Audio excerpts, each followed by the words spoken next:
Hey, good evening.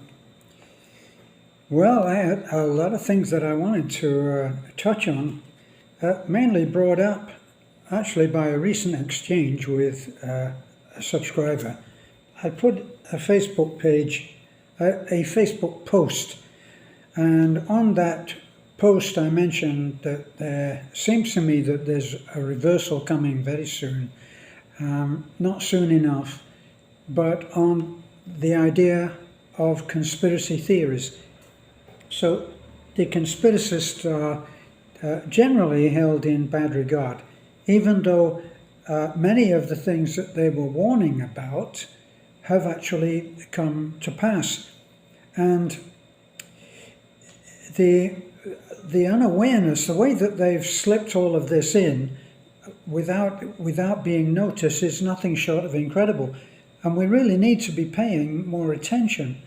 Now, once I made the point on my Facebook posts, I made the point that once you have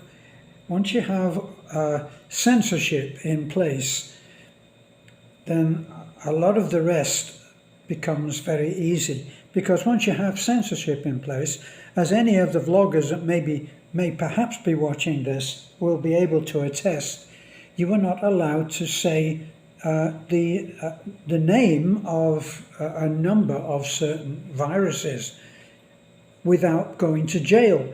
Now, I had one of my subscribers that came actually and was a visitor here, Larry. He sent me a very educational, informative essay, article, if you like, about the monkey virus, which we've been warned about this coming, among other, shall we say, viruses which are expected. I don't know how does anybody know that there is a virus coming? I mean, I don't know if my friend Armando is coming up the road. How do these people know that a virus is on the way? And talking very specifically about the next wave. Why are we accepting that there is a next wave? Look, as I said, once you get the whole thing about censorship in place, that's linked in with owning all of the media. So all of the news outlets are all owned, and they're all obviously,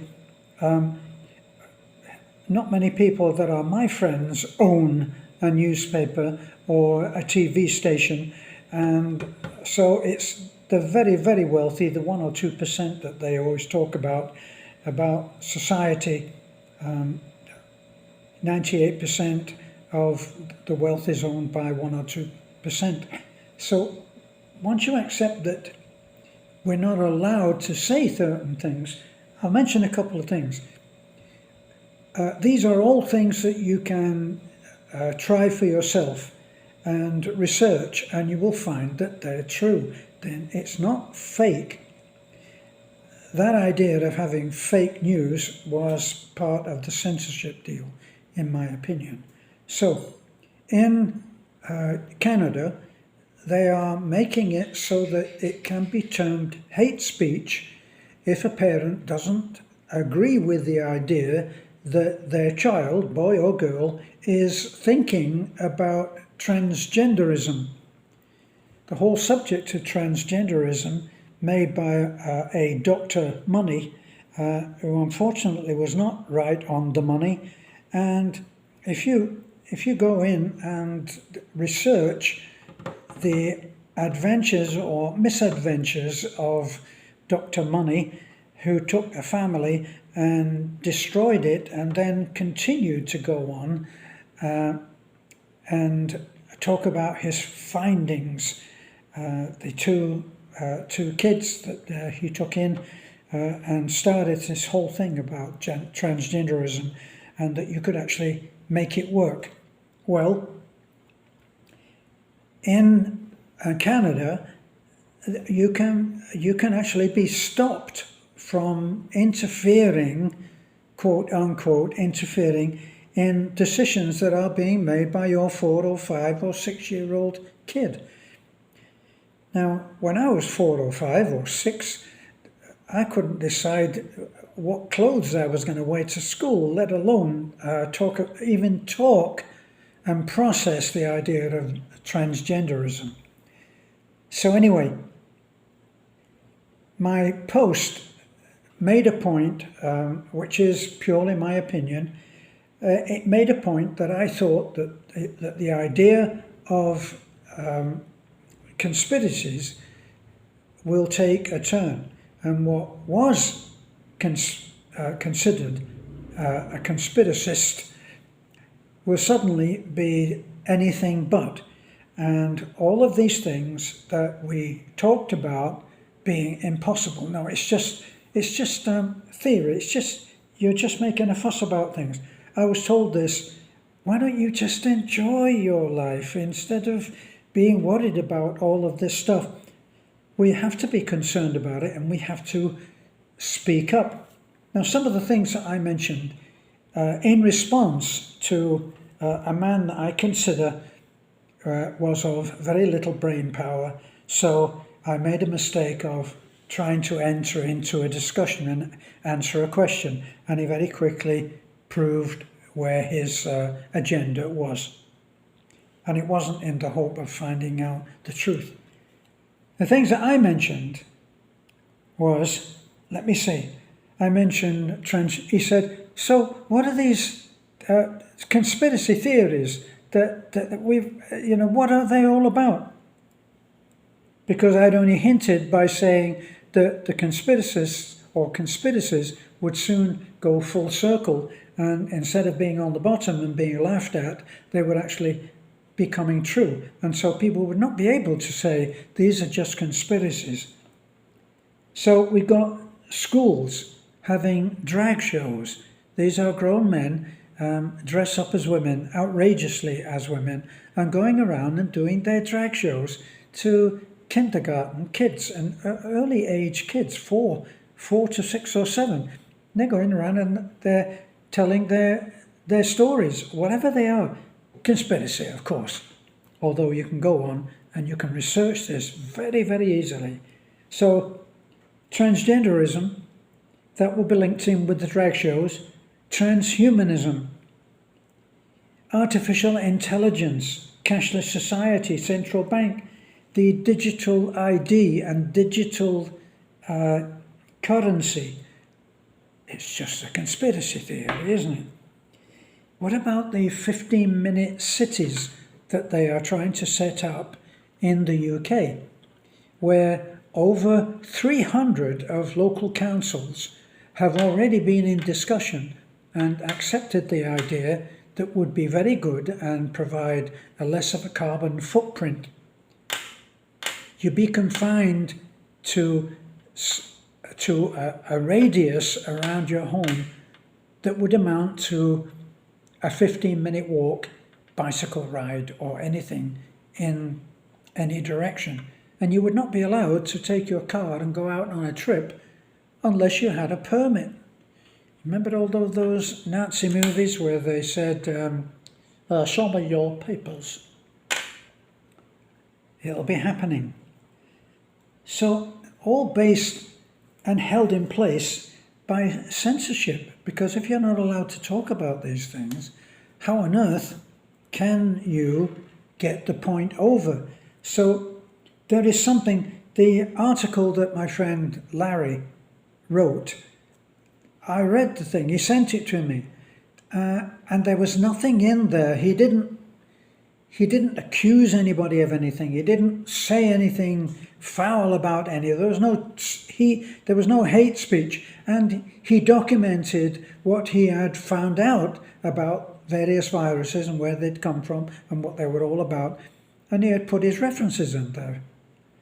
I suggested that he should open his own platform on Facebook and on YouTube, because he obviously had a lot to offer in the way of information, and we're seeing whether that will all fly. So it obviously brings you to the question of how much enforcement is really happening. Well, we've all heard that conspiracy theory, even though it's often reported. You can find things like this on YouTube, where it's been reported by various independent news agencies around the world.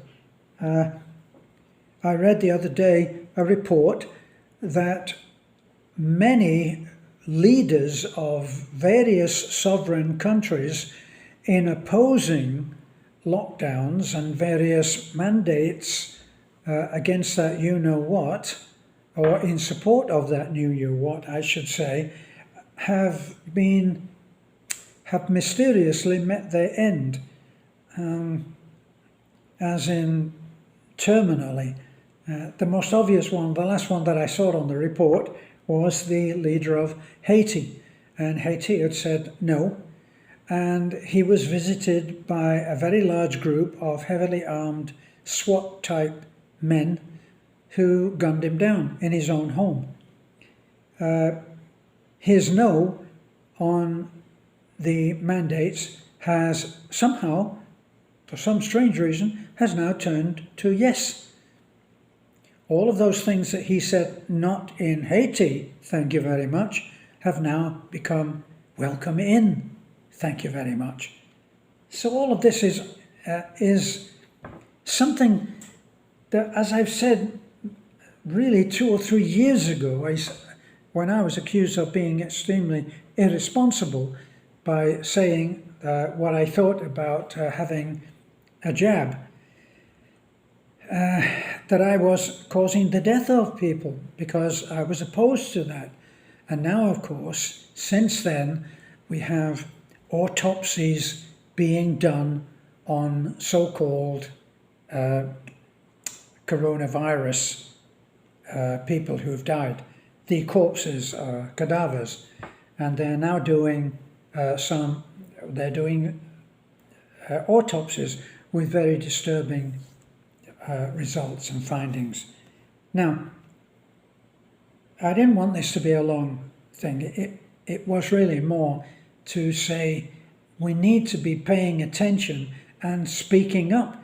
We have to take the risk. We have to speak up. Like the mother that has been in to protest to a education council for her area, who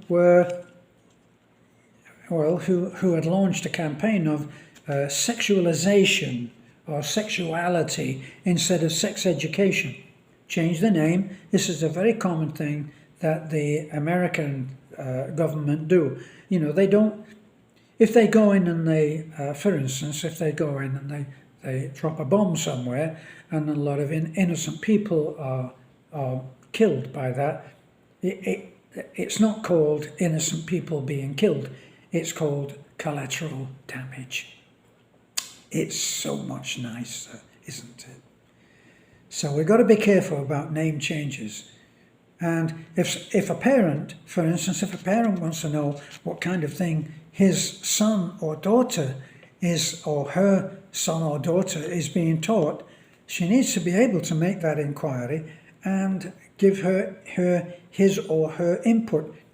And the well-known one that is being done at the moment, that has been reported on in the media, and that is the lady that went in a very revealing dress and protested the idea of the drag queens going round and doing their shows in these wildly inappropriate dresses that they use. She made her point after talking about what her protests were and her consideration on the thing, and she talked about how inappropriate the dress of the drag queens was in front of children. And then she stood up and made a point, and she walked out in front of the desk that she was talking from, and she had a very revealing dress, and she said, if I turned up for a parents' meeting, if I turned up to speak to a teacher while children were able to see me, I would be admonished that I was dressed grossly inappropriately. But this is not nearly as inappropriate as what the drag queens are now parading in front of our children on. So we need to be addressing this. So what can we do? Now, one of the things that I've observed and was amazed by was the recent Budweiser, what can we say, catastrophe. There was a beer, a Bud Light, which was extremely popular. It was supposed to be everybody's favourite, although in the aftermath of them losing a lot of sales, some people have come up and said, well, I always thought it was a pretty lousy beer anyway. But when the drinkers of the Bud Light saw how the marketing had taken on the transgender flag and was flying the flag of transgenderism by you know who, and if you don't know, you must be the guy who thought that all of these items which I've mentioned now were just unproved, unsupportable conspiracies, which of course they're not. Now, what happened about Bud Light and Budweiser launching this campaign that was based on transgenderism? They lost, apparently, I saw the report that they had lost something like $8 billion. And they'd lost that in sales. Sales of the Bud Light were not taking place. And it was because they had elected to use a transgender in the promotion of their beer, which turned out to be a gay man who was parading about in little girl clothes. Yes, can't understand why a great big hairy butch guy who's having his Bud Light at the game would not want that, but they didn't. And what happened? The drinkers of Bud Light, without any organisation, without anybody getting together and saying, let's meet and have a demo and protest all of this. People in their homes, guys who drank the beer, were watching television to a game and they were drinking something else. And the loss was huge to Budweiser, and they're still staggering, they're reeling from that, and you can research that too.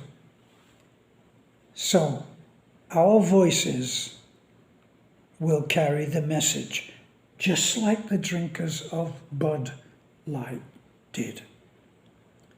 Individual people sitting at home, looking at what was happening, and they said, I'm not going to support a company that promotes this kind of behavior in the world that I live.